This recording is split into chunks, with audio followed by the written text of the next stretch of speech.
What is a mangrove, you may ask?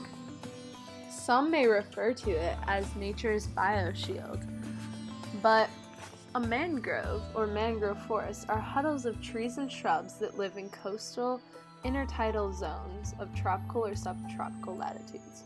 The forests all grow in low oxygen soil where slow-moving water accumulates nutrient-rich sediment.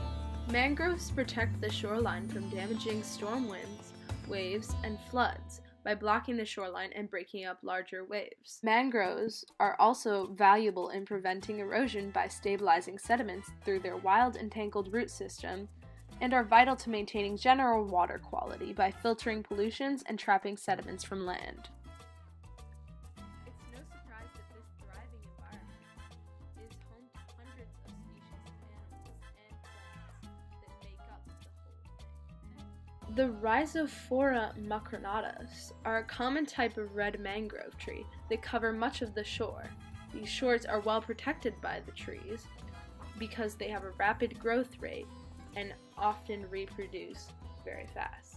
Another type of red mango tree is the Rhizophora apiculatus, another common type, in fact.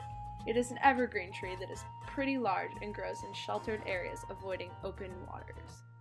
On the other hand, there is the mangrove apple, which is a very large tree in open, non-swampy intertidal zones, often seen slightly offshore. As well as trees, there are important shrubs such as the Avicennia marina, a dominant coastline species that has a very high salt tolerance. Plants make up a vital part of the mangrove, and what makes up the forest itself. However, mangroves are homes to several hundred species of animals, fish, and zooplankton as well. Mangroves are perfect breeding grounds for fish and zooplankton because of the forest's light exposure and its tangled root system. These interconnected roots provide perfect private sections for different species to mate together within their own boundaries. As water moves through and waves hit the mangroves, rich sediments are brought in through water movement, and detritivores such as mollusks and crustaceans thrive in this environment. A popular species that has made its home in the mangrove is now known as the mangrove crab, an edible crab that lives in the mud of the forest.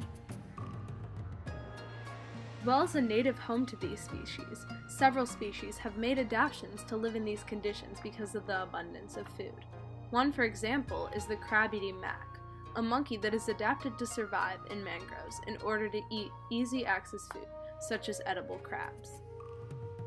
Although mangroves are amazingly useful pieces of nature and provide more homes for several animals and plant species filled with biodiversity, more than 35% of the world's mangroves are already gone. Over time, clearing and over-harvesting mangroves for industrial usage such as wood or industrial/residential areas is obviously one of the major causes to their loss of environment, especially in the US.